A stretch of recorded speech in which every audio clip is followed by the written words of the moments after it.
the scent of crushed lavender and damp wool. That's what Clara remembered most about the day her husband gave her bed to another woman. There was no screaming match in the grand hall, no shattered porcelain, just the quiet thud of her trunk hitting the hallway floorboards, and the Duke's valet avoiding her eyes. When a man strips you of your dignity, you don't fight for a ruined mattress. You walk out, and you let the cold swallow you whole. It happened on a Tuesday. The estate was locked in the gray, suffocating grip of late November. Clara stood in the doorway of the master suite, her hands folded over the heavy brocade of her skirt. Her knuckles were white. 2 footmen, Thomas and an underbutler whose name she could never recall, were hauling her cedar chest out into the corridor. They kept their heads bowed. The servants always knew how to become blind, deaf, and dumb when the nobility decided to shame themselves. Henry stood by the hearth. He wasn't looking at her. He was meticulously adjusting the gold cufflink on his left wrist. The firelight caught the sharp, aristocratic angle of his jaw, the jaw that had once pressed against her collarbone in the dark. Now, he looked like a stranger made of wax and expensive wool. "Josephine requires the southern light," Henry said. His voice was entirely conversational. He could have been discussing the crop yield or the purchase of a new hunting hound. "Her constitution is delicate. The physician recommends morning sun." The words dropped between them like loose coins on the stone floor. Cheap. Clattering. Clara looked past him. Josephine sat on the edge of the velvet armchair, running a slow, manicured finger over the mahogany vanity. Clara's vanity. Josephine was wearing a shawl of pale blue cashmere, the exact shade of Clara's favorite riding habit. The mistress didn't look delicate. She looked utterly, terrifyingly comfortable. Clara wanted to scream. She wanted to pick up the heavy iron poker from the fireplace and smash the imported Venetian mirror into 1,000 jagged splinters. She wanted to rake her nails down Henry's perfectly shaven cheek and watch him bleed. But the urge remained entirely locked in her throat, a hard pulsing knot of cowardice and pride. She did not scream. She swallowed, the dry click sounding deafening in her own ears. "The blue room has been prepared for you," Henry added, finally glancing up. His eyes, a pale, washed-out gray, held no malice. That was the worst part. There was no cruelty in his gaze, only a mild inconvenience. He was annoyed that she was still standing there, forcing him to acknowledge the ugliness of the transaction. "It is entirely adequate." The blue room was in the guest wing. It overlooked the kitchens. It smelled permanently of boiled cabbage and damp plaster. It was the room where they put elderly aunts and minor, unimportant cousins. "I see," Clara said. Her voice sounded thin, like tearing paper. She turned on her heel. She walked down the corridor, the heavy thud of her sensible leather boots muffled by the Persian runners. She walked past the blue room without stopping. The air in the manor suddenly felt unbreathable, thick with the scent of Henry's sandalwood cologne and Josephine's heavy, cloying rose water. She needed out of the lungs of this house. She walked down the servants' stairs, the rough stone biting through her thin soles. She bypassed the kitchens, stepped out through the scullery door, and walked directly into the freezing sleet. She didn't stop until she reached the edge of the estate. The trees here were stripped bare, black and skeletal against the bruised sky. Nestled in the encroaching woods sat the old groundskeeper's cottage. It had been abandoned for 3 years, ever since old Mr. Higgins had died in his sleep. The roof sagged. The windows were opaque with grime. Clara pushed the heavy oak door. It shrieked on rusted hinges, protesting the intrusion. She stepped inside. The air was frigid, smelling strongly of wet ash, mouse droppings, and rot. It was horrific. It was filthy. It was hers. She closed the door behind her, leaning her back against the rough wood, and slid down until she hit the dusty floorboards. Only then did she allow her lungs to hitch. She didn't weep like a heroine in a tragic opera. She gasped ugly, ragged sounds, her chest heaving against the tight, unforgiving stays of her corset, her hands pressing into the dirt until her fingernails cracked. The first night was a brutal lesson in physics. Cold is not merely an absence of heat. It is a physical entity. It crept through the cracks in the floorboards. It sank its teeth into Clara's ankles, gnawed at her knees, and settled heavy and deep inside her chest. She had dragged a single, moth-eaten wool blanket from a trunk left behind by Higgins. She lay curled on a lumpy horsehair mattress in the corner of the single room, wearing her velvet day dress, her winter cloak, and her leather gloves. Still, she shivered so violently her teeth clicked together. Why didn't I take the blue room? The thought circled her mind like a vulture. It would have been warm. There would have been a fire, lit by a maid. There would have been a tray of hot tea and buttered toast. She felt pathetic. This wasn't a grand, defiant stand. It was a temper tantrum that had landed her in a freezing, rat-infested shack. She listened to the wind claw at the thatched roof and the terrifying, scurrying sounds in the walls. She squeezed her eyes shut, fighting a wave of profound, nauseating regret. When the pale, watery light of dawn finally broke through the filthy window panes, Clara was stiff, her joints aching as if she had been beaten. She sat up. Her breath plumed white in the air. She needed a fire. She walked over to the stone hearth. It was choked with old, damp ashes and the skeletal remains of a dead starling. She stared at it. She had never lit a fire in her 24 years of life. She had rung a bell, and a fire had appeared. Clara knelt in the dirt. She found a rusted iron bucket and began scooping out the vile, wet ash with her bare, gloveless hands.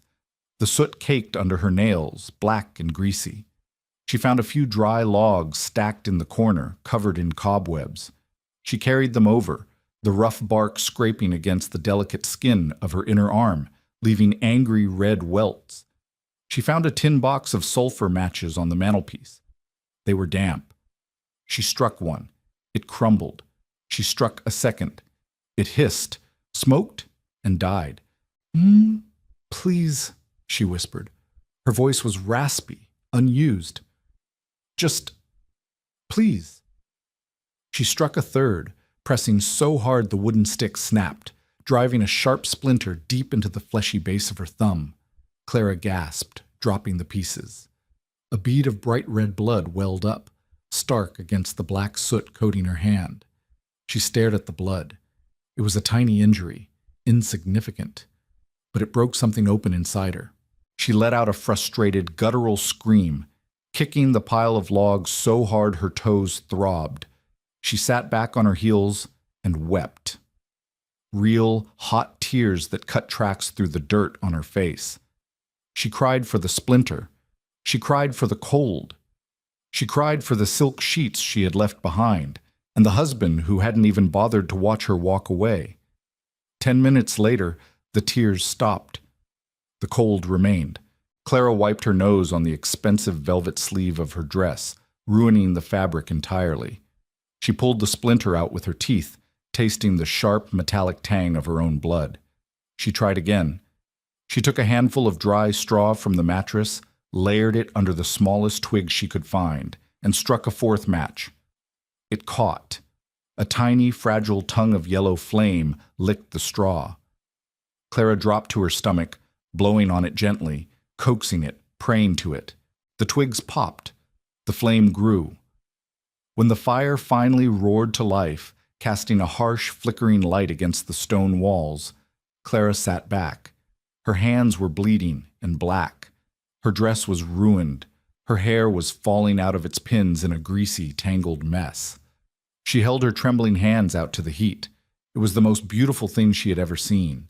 For the first time since Henry had spoken those words in the bedroom, Clara felt a strange, terrifying sensation bloom in her chest. It wasn't happiness. It was ownership. This fire was hers. The warmth was hers. She stood up, walked to the corner, and began to aggressively unhook the tight, restrictive corset beneath her dress. She struggled with the laces, pulling and tearing until the heavy garment fell to the floor like a dead weight. She took a deep, unrestricted breath, her ribs expanding fully for the first time in years. She found an old, oversized knitted sweater hanging on a nail by the door, likely Higgins's. It smelled of sheep and old pipe tobacco. She pulled it on over her shift. It was heavy, scratchy, and wonderfully warm. She wasn't a duchess anymore. She was just a woman trying to stay warm, and surprisingly, that thought didn't kill her. Henry sat at the head of the long mahogany dining table, staring at a silver platter of poached eggs. He had lost his appetite. "The drafts in this house are simply unforgivable, Henry." Josephine sat to his right, wrapped in a thick fur-lined dressing gown. She was pouting. She had been pouting for 3 days. The southern light in the master suite was beautiful, yes, but the windows rattled in the wind, and the fireplace smoked if the wind blew from the east. "I shall have the glazier look at it," Henry murmured, taking a sip of black coffee. It was lukewarm. He frowned. 3 days. It had been 3 days since Clara had walked out of the master suite. Henry had assumed she was sulking in the blue room. He had expected a note. A tearful plea slid under his study door. A demand for a larger allowance, perhaps, or a threat to write to her brother in London. He had not expected complete, resounding silence. Yesterday he had finally asked his valet, "Is Her Grace finding the guest wing agreeable?" The valet had cleared his throat, a nervous, raspy sound. "Her Grace is not in the guest wing, Your Grace. She has taken up residence in the old groundskeeper's cottage." Henry had frozen. "The cottage? It doesn't even have a functioning pump." "Yes, Your Grace." Henry rubbed his temples now, listening to Josephine complain about the starch in the linens. He felt a sharp prickle of irritation. This was exactly like Clara, always finding the most inconvenient, dramatic way to make a point without saying a single word. She was trying to embarrass him. She wanted the servants to whisper. She wanted to play the martyr, freezing in the mud, so he would feel guilty and beg her to come back inside. Well, he wouldn't beg, but he couldn't have his wife living like a feral animal on the edge of the property. The optics were disastrous. If word got out to the neighboring estates, he would be a laughingstock, a duke who couldn't even manage his own household. Henry threw his linen napkin onto the table. "Excuse me, my dear, I have matters to attend to." Josephine sighed loudly, but Henry was already walking out. He didn't call for a carriage. It was only a half-mile walk across the grounds. He wore his heavy wool overcoat and his finest leather riding boots. The walk was miserable. The ground was saturated from days of freezing rain.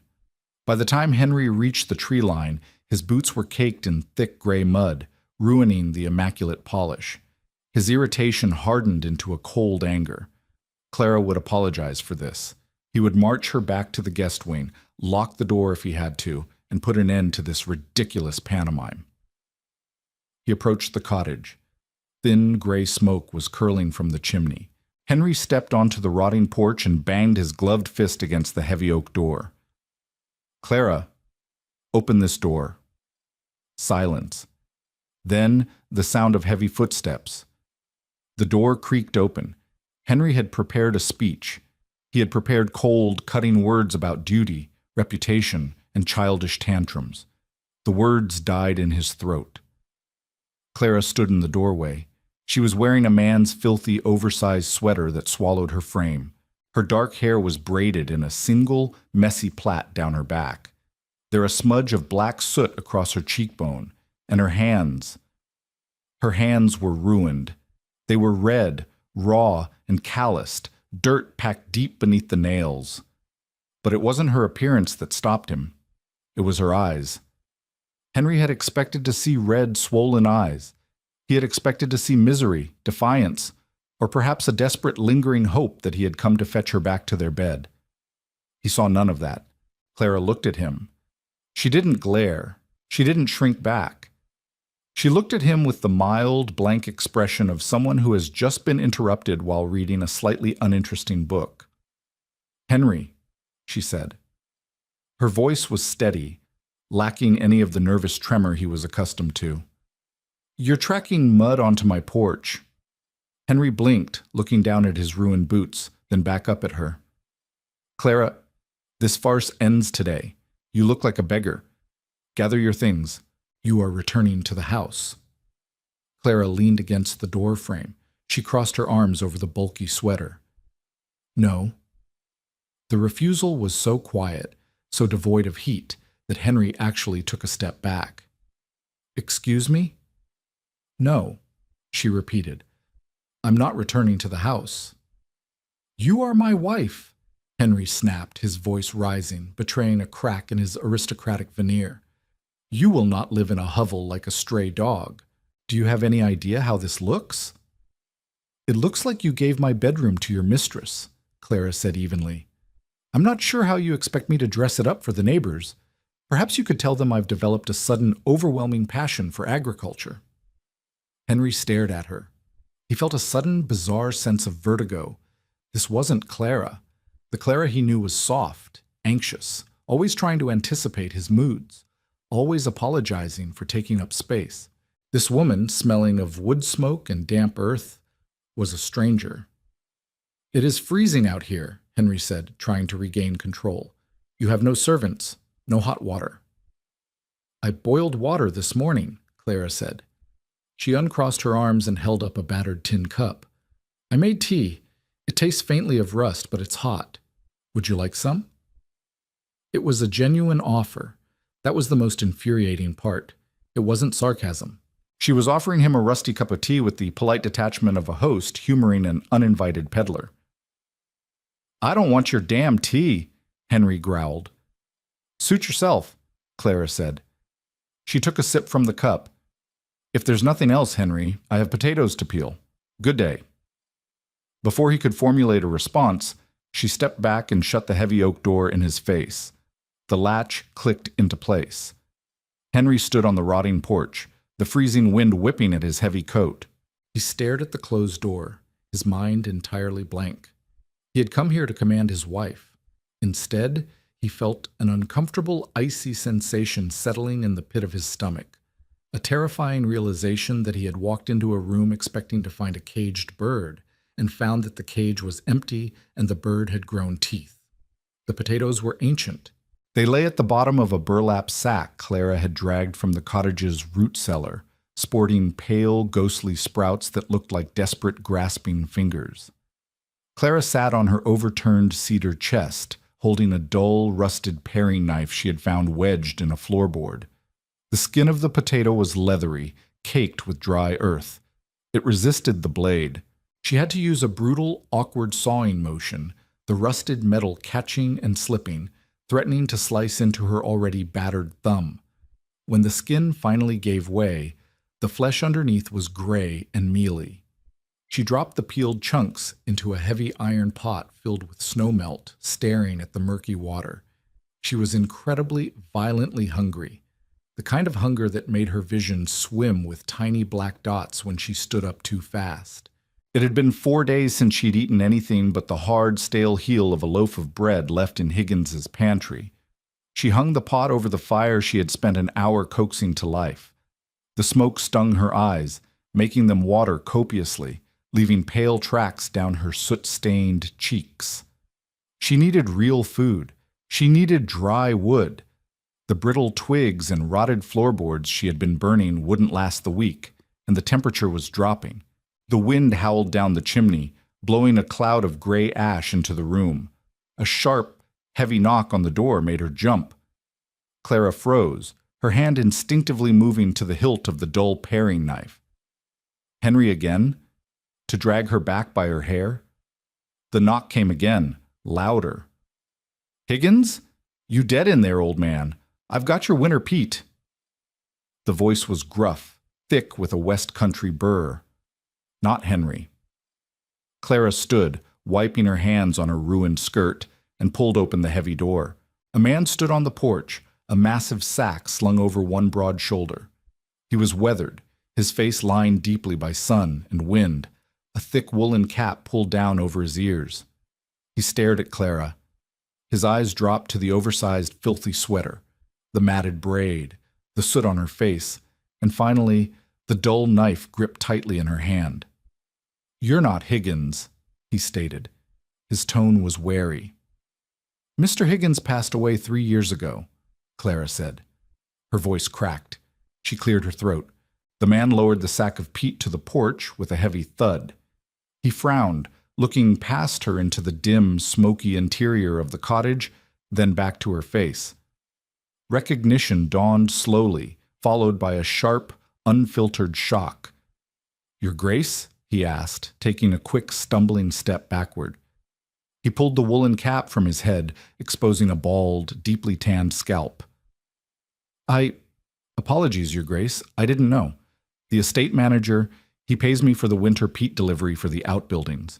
I thought, Do not call me that, Clara said. The title felt like a lead weight. My name is Clara. The man swallowed.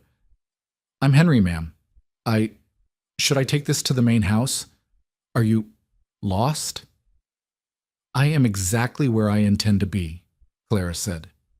She looked at the heavy sack of peat. Peat burned hot. Peat burned long. It was exactly what she needed. Are you returning to the village, Henry? Yes, ma'am. Clara reached into the pocket of her heavy wool skirt. Her fingers closed around the cold, smooth gold of her wedding band. She had taken it off yesterday when her fingers swelled from the cold. Beside it sat a pair of heavy sapphire drop earrings, a wedding gift from the Dowager Duchess. She pulled out the right earring. The blue stone caught the weak gray afternoon light, flashing with a brilliant, entirely out-of-place fire. She held it out to him. Henry stared at it as if it were a live adder. I can't take that, ma'am. That's worth more than my whole cart. I don't want money, Clara said. Her arm was entirely steady. I want that sack of peat. I want a sharp axe. I want a sack of oats, a slab of salted pork, half a dozen heavy wool blankets, and whatever root vegetables you can carry in a wheelbarrow, and salt. I desperately need salt. Henry looked at the sapphire, then at Clara's cracked, bleeding knuckles. He didn't ask questions. The working class knew better than to interrogate the madness of the gentry. I'll have to go to the village, he said slowly. It'll take an hour. I'll be here, Clara said. She pressed the earring into his rough, calloused palm. Leave the peat. Henry nodded once, sharply, and turned away, walking briskly toward the rutted wagon path. Clara dragged the heavy sack of peat inside. It took all her strength, her muscles screaming in protest, but she managed to haul it to the hearth. She threw a thick, earthy brick of it onto the dying fire. It smoked heavily for a moment, then caught, radiating a thick, dense heat that instantly began to thaw the ambient chill of the room. When the potatoes were finally soft, she ate them straight from the iron pot with a wooden spoon. They tasted of dirt, smoke, and rust. They were the most magnificent thing she had ever put in her mouth. She didn't cry. The hollow ache in her stomach was receding, replaced by the heavy, settling weight of the peat fire. She sat on the floor, her back against the warm stones of the hearth, and watched the flames. She had traded a sapphire for salt and oats. She felt a grim, dark smile pull at the cracked corners of her lips. She was surviving, and she was doing it without him. The dining room of the manor was stifling. Two massive fireplaces roared at either end of the long hall, radiating a dry, oppressive heat that made the heavy velvet draperies smell faintly of dust. Henry sat at the head of the table. He was sweating beneath the collar of his starched evening shirt. Across from him, Josephine was dissecting a roasted quail. The bird was glazed in a rich, dark plum sauce. She used silver tongs and a tiny specialized knife, delicately pulling the meat away from the fragile, translucent ribcage. The soft crack of the tiny bones snapping echoed in the quiet room. The sound turned Henry's stomach. The seamstress is simply incompetent, Henry, Josephine was saying. She dabbed a drop of plum sauce from her lower lip with a linen napkin.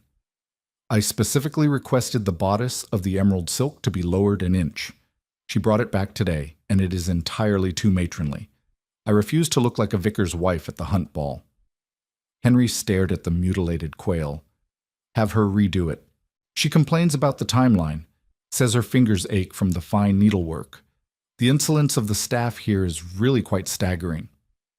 Henry reached for his crystal goblet of claret. The wine was heavy, tasting of oak and dark berries, but it felt thick and cloying in his throat. He swallowed it down, fighting a sudden, inexplicable wave of claustrophobia. I boiled water this morning. Clara's voice, flat and unbothered, echoed in his skull. It had been 3 days since he had stood on that rotting porch. 3 days since she had shut the door in his face. He had expected her to break. Every morning, he anticipated the sight of her walking up the gravel drive, shivering, weeping, ready to apologize for her ridiculous display of stubbornness. He had even instructed the housekeeper to keep the blue room aired out and a hot bath ready. But Clara did not come. Instead, his valet had tentatively mentioned seeing smoke rising steadily from the cottage chimney. "Henry, are you listening to me?" Josephine's voice sharpened, slicing through his thoughts. "Yes, my dear. The emerald silk." "You are miles away," she pouted, pushing her plate aside. "You haven't touched your food." "I am not hungry." Henry stood up, the legs of his heavy oak chair scraping harshly against the parquet floor. "I have correspondence to attend to. Enjoy your dessert." He didn't wait for her response. He walked out of the dining room, the heavy double doors shutting behind him, cutting off the smell of the roasted meat and the cloying scent of Josephine's heavy rosewater perfume. He went to his study, but he didn't sit at his desk. He walked to the tall, mullioned windows overlooking the rear of the estate. The night was pitch black, a new moon swallowed by heavy winter clouds. He stared out into the darkness, toward the tree line. He couldn't see the cottage, but he knew it was there. Why wasn't she freezing? Why wasn't she starving? The estate sent no food down there. The pantry in the cottage had been empty for years. An ugly, gnawing sensation chewed at Henry's ribs. It wasn't guilt. Henry didn't do guilt. It was an affront to his authority. Clara's continued existence in that hovel was a public declaration of his irrelevance. She was proving that she could live without his money, without his house, without him. He pulled his heavy wool riding cloak from the brass hook by the door and stepped out through the terrace doors. The cold hit him like a physical blow, a sharp contrast to the suffocating heat of the manor. The wind bit through his trousers as he walked across the frozen, rutted lawn. He didn't carry a lantern.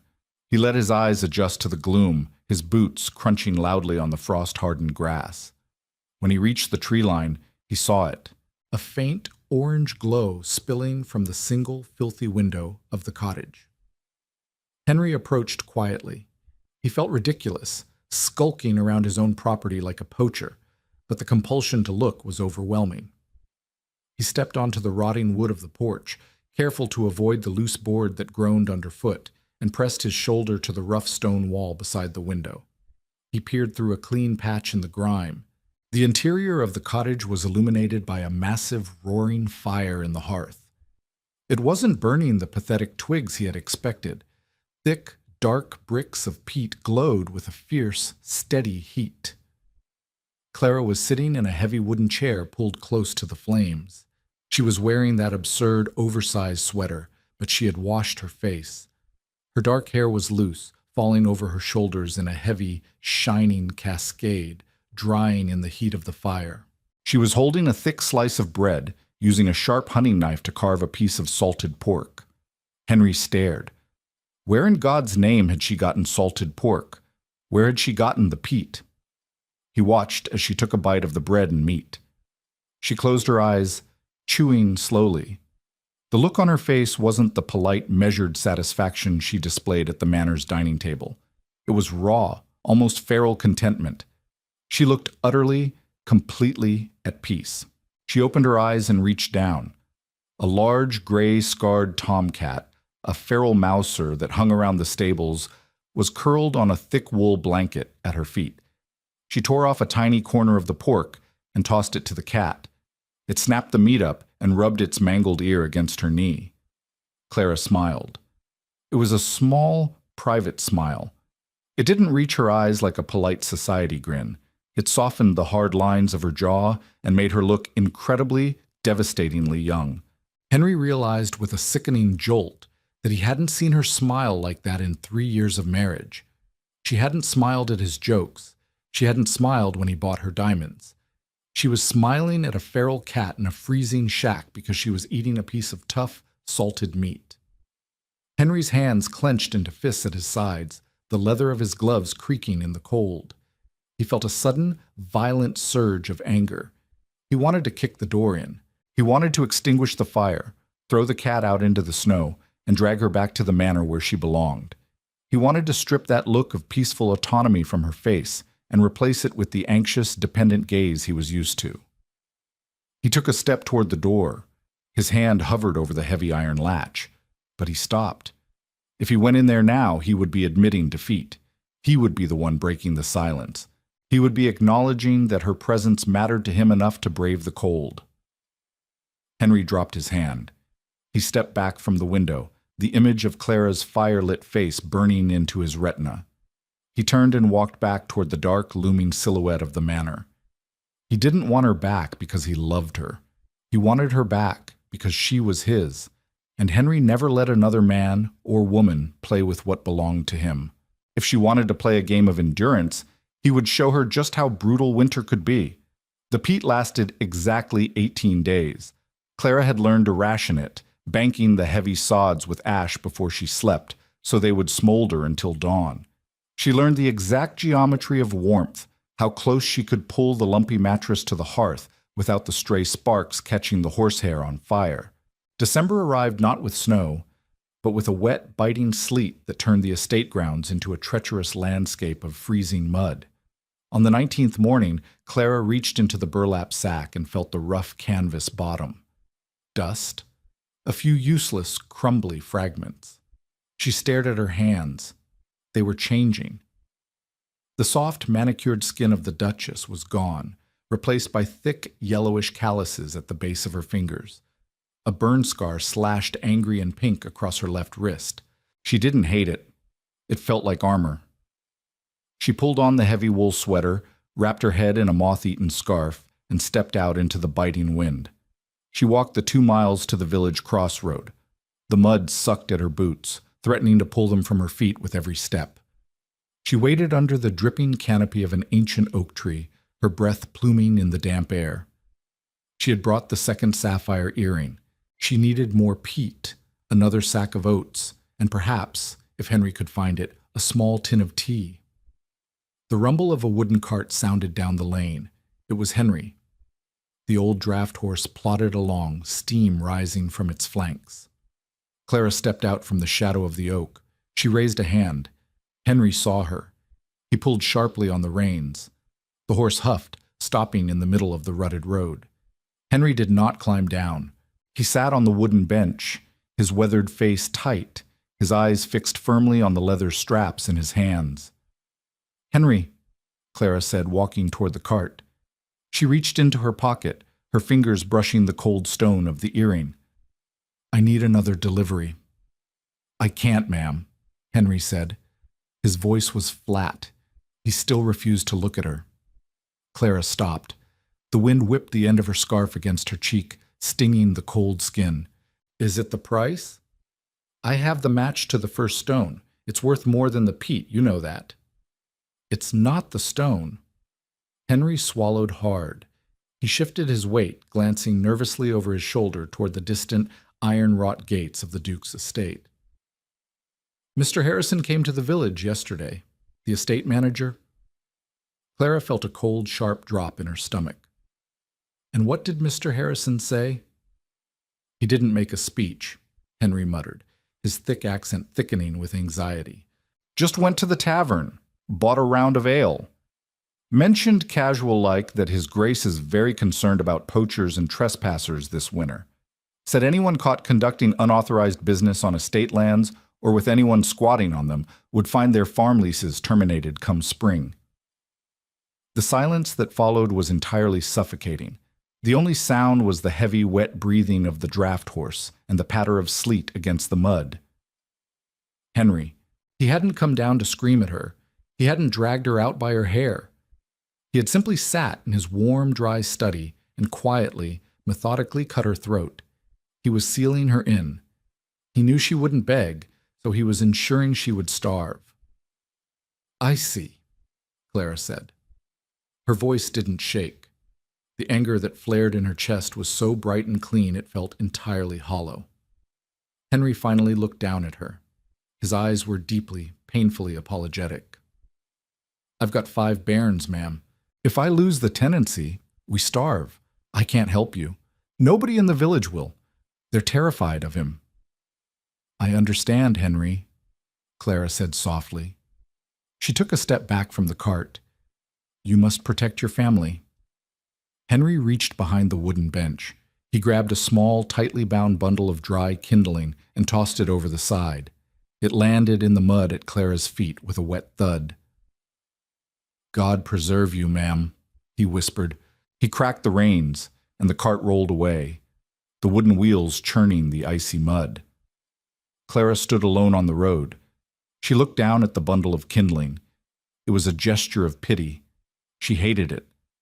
She bent down, picked it up, and tucked it under her arm. The walk back to the cottage took twice as long. The cold had seeped through the soles of her boots, turning her toes into blocks of wood. When she pushed open the heavy oak door, the interior of the cottage was already growing dim. The fire was down to a faint, pulsing ember. She threw the kindling onto the hearth. It caught, a brief, pathetic flare of yellow light. It would last an hour. Clara walked to the window. Through the grime, she could see the heavy, imposing silhouette of the manor house sitting on the hill. Every window was blazing with light. It looked like a luxury ship sailing through a sea of black trees. He was up there, probably sitting by the fire, drinking claret, waiting for the inevitable moment when the cold broke her. He wanted to see her crawl. He wanted her to drag herself up those grand stone steps, shivering and defeated, acknowledging that she was nothing without his permission to exist. "You arrogant, pathetic man," she whispered to the glass. She turned away. She grabbed the rusted hatchet she had found in the root cellar. It was dull, the handle splintered and slick with grease. She walked back out the door, into the fading light and the freezing sleet. She marched toward the thickest part of the woods.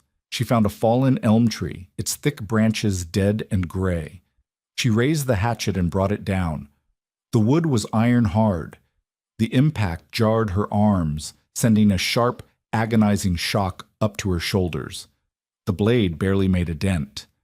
Clara adjusted her grip. She raised the hatchet again. She swung. She swung until her lungs burned. She swung until the blisters on her palms tore open, staining the wooden handle with fresh, bright blood. She didn't stop. She channeled every ounce of her humiliation, every memory of Josephine sitting at her vanity, every smirk of the servants, into the rusted blade. She would not crawl. If she died in this mud, she would do it standing. The snow began falling on a Tuesday. It did not stop for 3 days. It wasn't a gentle, picturesque flurry. It was a violent, blinding blizzard that buried the fences and turned the woods into a suffocating white prison. The wind shrieked through the gaps in the cottage walls like a dying animal, piling snowdrifts halfway up the heavy oak door.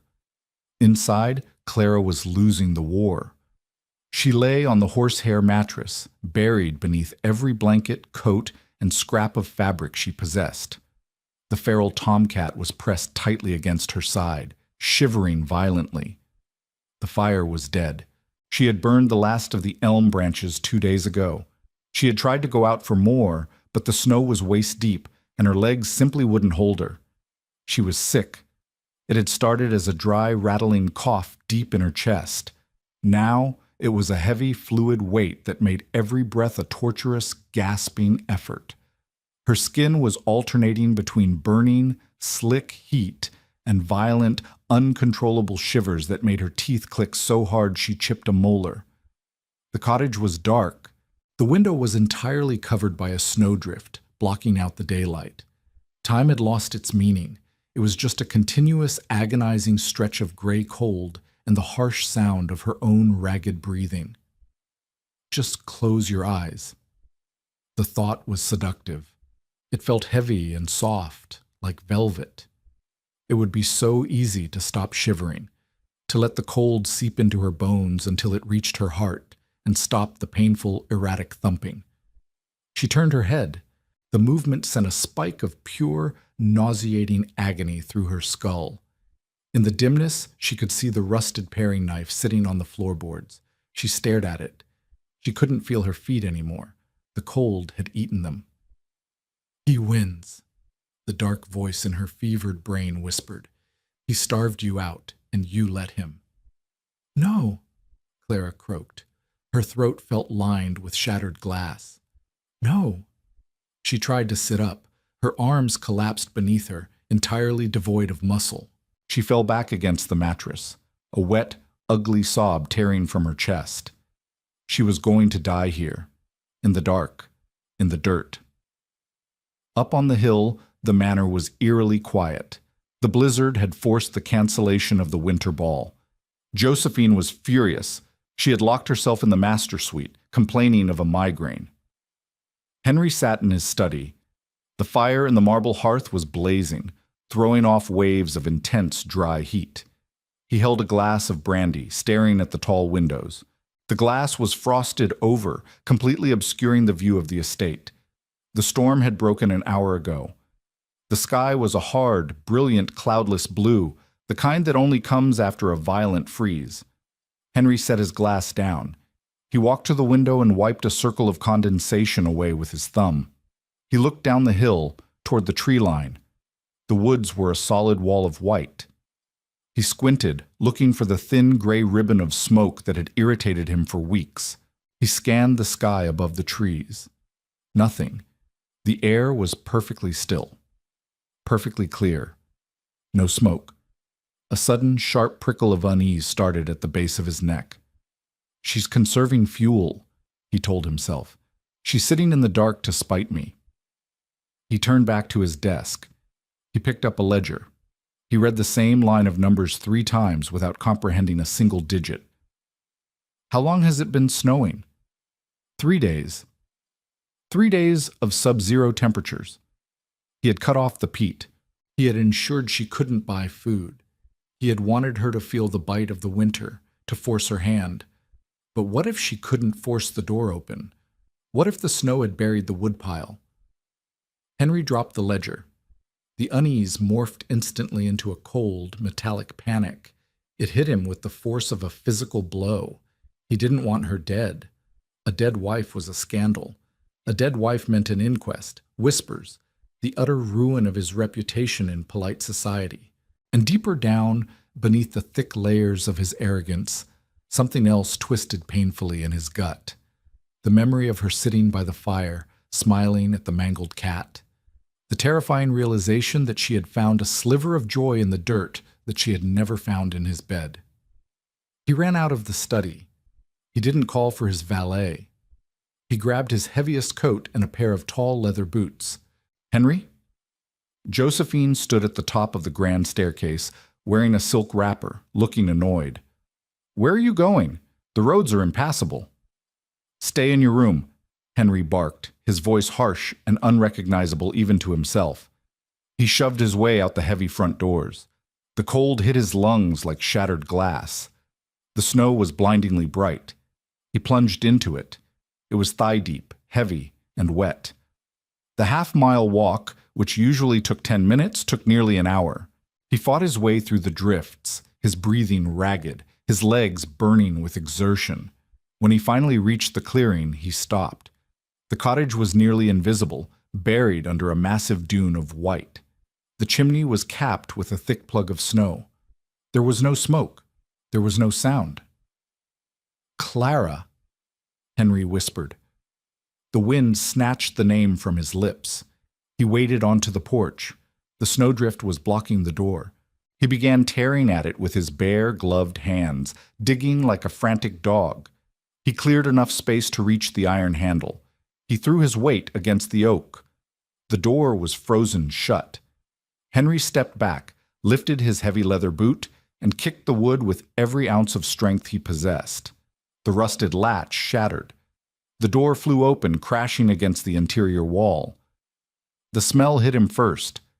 It was the sharp, sour stench of old ash, sickness, and freezing damp. The cottage was darker than the inside of a grave. Henry stumbled in, pulling off his gloves. "Clara?" Silence. He moved toward the corner, his eyes adjusting to the gloom. He saw the mound of blankets on the mattress. A gray cat hissed from the foot of the bed and darted past his legs, vanishing out the open door. Henry dropped to his knees in the dirt. He reached out and pulled back the heavy, moth-eaten wool. Clara lay beneath it. Her lips were cracked and blue. Her skin was a terrifying, translucent shade of gray. Her chest was barely moving, her breaths coming in shallow, wet rattles that sounded like tearing paper. He touched her cheek. It was burning hot with fever, yet radiating a profound, unnatural cold from deep within the bone. God above, Henry breathed. He grabbed her shoulders, pulling her up, her head lolled back limply against his arm, a dead weight. She didn't open her eyes. She didn't groan. For the first time in his entire pampered life, the Duke felt entirely, utterly powerless. His money, his title, his grand manor on the hill, none of it mattered in the face of the rattling, shallow breaths escaping his wife's blue lips. He had built this cage. He had locked the door, and he was watching her die inside it. Henry did not remember the walk back to the manor. Later, the servants would whisper about the terrifying sight of the Duke materializing from the blinding white squall, his coat frozen solid, carrying a lifeless bundle of filthy, soot-stained wool against his chest. He kicked the heavy mahogany front doors until the footmen rushed to unlatch them. The heat of the grand foyer hit Henry like a physical assault. The sudden warmth made his frozen skin burn with excruciating, prickling agony. But he didn't stop. He marched past the pale, gaping footmen, his ruined boots leaving thick black puddles of melting snow and mud on the imported marble. "Mrs. Hughes!" Henry roared. His voice was raw, stripped of its usual aristocratic polish. "Fetch the physician! Send a rider to the village immediately. Boil water. Bring every heavy blanket in this house to the master suite." The housekeeper, a formidable woman who had never run a day in her life, took one look at the gray, limp hand dangling from the bundle in the Duke's arms and sprinted toward the kitchen stairs. Henry took the grand staircase 2 steps at a time. His lungs burned. Clara was impossibly light, as if the cold had hollowed out her bones, leaving only dry husks and dirty fabric. She smelled of wet ash, copper, and the sharp, sour tang of near death. He reached the landing. The double doors to the master suite were closed. He kicked them open. Josephine was sitting at the vanity, a maid carefully pinning a silk ribbon into her blonde hair. The sudden crash made her shriek, dropping a silver hand mirror. It shattered on the floorboards, a bright, ugly sound. "Henry!" Josephine gasped, spinning around. She took in his crazed appearance, the dripping mud, the filthy bundle. She pressed a scented lace handkerchief to her nose. "My God, what is that stench? You're ruining the Persian rug." Henry stopped. He looked at Josephine. He looked at the pale blue cashmere shawl draped over her shoulders. He looked at the roaring fire in the hearth, the heavy velvet curtains, the sickening, cloying scent of rosewater that hung thick in the air. He felt a wave of disgust so profound it made his vision swim. It wasn't just disgust for her. It was a suffocating, violent loathing for himself. He had traded a woman made of iron and quiet dignity for a fragile, painted doll who complained about the weather while another human being froze to death half a mile away. "Get out," Henry said. The words were low, a dangerous, vibrating whisper. Josephine blinked, lowering the handkerchief. "Excuse me?" "Get out of this room," Henry repeated, stepping forward. The ice in his voice was colder than the blizzard outside. "Get out of this room. Pack your trunks. I want you out of my house before the snow clears." "Henry, you are hysterical." "If you are not gone by morning," Henry snarled, his jaw locked so tight the muscles twitched, "I will have the footman throw you and your belongings into the freezing mud. Do not test me. Move." The maid fled instantly. Josephine stared at Henry, her mouth opening and closing in soundless shock. She saw the absolute terrifying finality in his washed-out gray eyes. She gathered her skirts and hurried past him, her face flushed with a furious, humiliated crimson. Henry didn't watch her go. He walked to the massive 4-poster bed and laid Clara down on the immaculate white silk coverlet. The soot and mud immediately stained the expensive fabric. He didn't care. He began frantically pulling the heavy, wet layers off her. The oversized sweater was soaked through. When he reached her shift, he flinched. Her collarbones protruded sharply beneath the thin, clammy skin. Her ribs were a harsh, visible cage. Mrs. Hughes rushed in, followed by 2 maids carrying copper basins of steaming water and stacks of linen. "Out of the way, Your Grace," Mrs. Hughes ordered, her deference entirely forgotten in the face of a medical emergency. Henry stepped back, his hands shaking violently. He stood in the corner of the room, trapped in his wet, heavy coat, watching the women strip his wife, wrap her in hot flannels, and pile quilts over her shivering frame. The physician arrived an hour later, smelling of gin and peppermint. He listened to Clara's chest, his expression grim, and ordered mustard plasters and spoonfuls of warm broth to be forced past her blue lips. For 3 days, Clara drifted in a violent, fevered delirium. Henry did not leave the room. He sat in a high-backed leather chair by the fire, watching her chest rise and fall. He listened to the wet, agonizing rattle of her breathing. He watched the maids wipe the sweat from her brow. He did not sleep. Every time the room grew quiet, panic seized his throat, convincing him that her heart had finally stopped. On the afternoon of the 4th day, the fever broke. The harsh, ragged breathing smoothed out into a quiet, shallow rhythm. The terrifying gray pallor faded from her skin, replaced by a fragile, translucent pallor. Henry leaned forward, his elbows resting on his knees. Clara's eyelashes fluttered. They were dark and heavy against her pale cheeks. Slowly, painfully, she opened her eyes. She stared at the canopy above her. She registered the heavy mahogany posts. She felt the impossible, frictionless slide of the silk sheets against her legs. She smelled the lingering phantom scent of rosewater and the sharp medicinal bite of mustard and camphor. She turned her head. Henry was sitting by the fire, looking like a corpse himself. His clothes were rumpled, his jaw dark with days of stubble, his eyes red-rimmed and hollow. He stood up quickly, his chair scraping loudly against the floor. "Clara," his voice was hoarse, cracking on the syllables.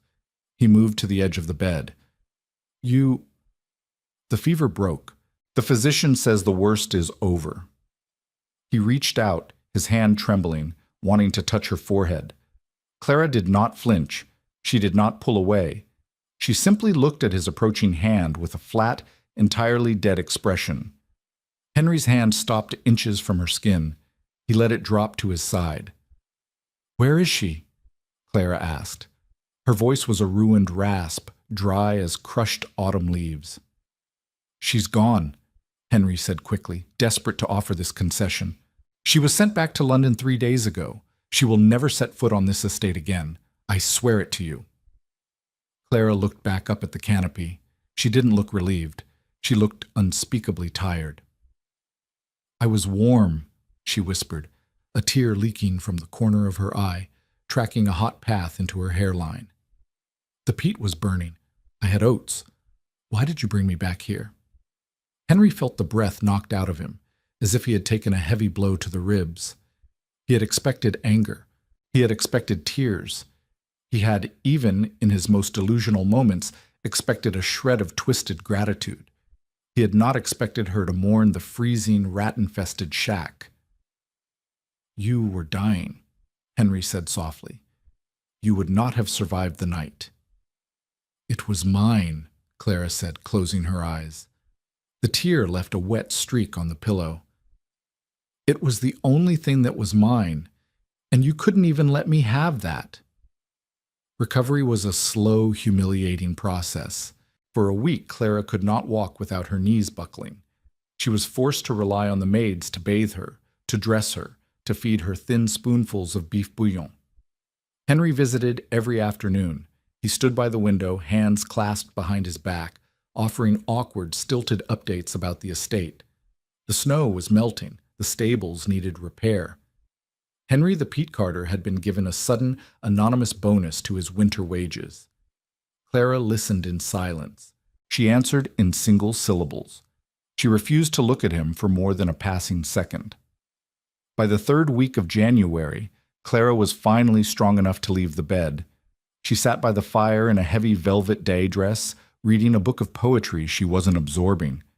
Her face had lost its round, soft edges. The cheekbones were sharp, casting hard shadows. The yellowish calluses on her hands remained, a permanent texture against the smooth pages of the book. A sharp knock sounded on the door. Henry entered. He was dressed meticulously, clean-shaven, his aristocratic armor firmly back in place. But the arrogance was brittle now. It cracked around the edges of his eyes. "You are looking well," Henry said, taking a seat in the chair opposite hers. "I am surviving," Clara replied, not looking up from her book. Henry pressed his lips together.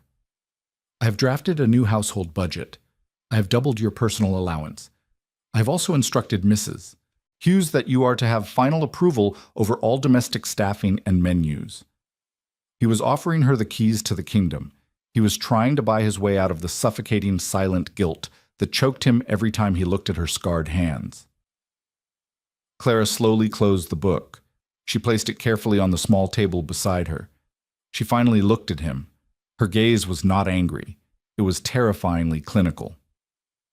"Do you think this is a negotiation, Henry?" she asked quietly. "I am trying to make amends," he said, his voice tightening defensively. "I behaved poorly. I made a grave error in judgment. I am rectifying it. You are the Duchess. This is your house." "You locked me out in the snow," Clara stated. It wasn't an accusation. It was a recitation of a historical fact. "You sent Mr. Harrison to threaten the village so they would let me starve. You wanted to break me. You only dragged me out of that cottage because a dead wife is a social inconvenience you couldn't afford." "That is not entirely true," Henry snapped, leaning forward. I was out of my mind with worry when the smoke stopped. You must believe me." "I don't care what you were," Clara said. Her voice remained entirely flat. "I don't care about your worry. I don't care about your guilt. And I certainly do not care about your money." She stood up. She walked to the window, looking out over the thawing, muddy grounds. The cottage was invisible from here, hidden by the curve of the hill. "We are bound by the church and the law," Clara said, her back to him. "I cannot divorce you. You cannot discard me without ruining yourself. We are chained together, Henry." She turned around to face him. The southern light caught the sharp angle of her jaw, highlighting the hollows of her cheeks. She looked like a queen forged in a furnace. "But I will never share a bed with you again," she said clearly. "I will never attend a social function on your arm unless it is absolutely necessary for the preservation of the estate's standing. I will take my meals in my private sitting room. You will not enter my chambers without my explicit invitation, which I assure you will never come." Henry stared at her. His chest felt incredibly tight, as if the oxygen had been sucked from the room. "You are my wife. You are condemning us both to a ghost marriage." "You condemned us the day you brought Josephine into this house," Clara replied instantly. "I am simply setting the terms of the aftermath." "And what if I refuse?" Henry asked, a flash of his old commanding temper flaring in his eyes. "What if I demand you fulfill your duties?" Clara smiled. It was a cold, sharp thing that didn't touch her eyes. It was the same smile he had seen through the filthy window of the cottage when she fed the feral cat. "You can demand whatever you like, Henry, but you know exactly what I am capable of surviving. You know I will walk out that door into the mud and freeze to death before I let you control me again." She tilted her head, her gaze pinning him to the chair. "You no longer have any leverage. I'm not afraid of the cold. I'm not afraid of pain. I'm certainly not afraid of you." Henry looked into her eyes and saw the absolute truth. The soft, anxious woman he had married was dead, buried under the ash and the snow. The woman standing before him was unbreakable. He had won the battle of wills. He had brought her back to the manor, but he had lost the war entirely. He was a master of a grand, empty house, tethered to a woman who looked at him as nothing more than a mild, unfortunate draft in the hallway. Henry slowly stood up. He felt ancient. The heavy weight of the rest of his life pressed down on his shoulders. "As you wish, Clara," he whispered. He turned and walked toward the heavy double doors. He stepped out into the grand, echoing corridor and pulled the doors shut behind him. The heavy latch clicked into place, echoing loudly in the quiet hall. It sounded exactly like a lock turning on a cage. But this time, Henry realized with a sickening, hollow certainty, he was the one trapped on the outside. Clara didn't win back her husband's heart. She won her absolute freedom inside his own house. She proved that the most terrifying power a person can hold is the refusal to be broken by fear. Would you have stayed in the manor under those icy terms, or would you have rebuilt the cottage and never looked back? If Clara's cold, calculated revenge gave you chills, hit that like button right now. Share this story with someone who needs a reminder of their own strength, and make sure you subscribe to the channel so you never miss our next historical drama. Drop a comment below. Who really won this war? Let's debate.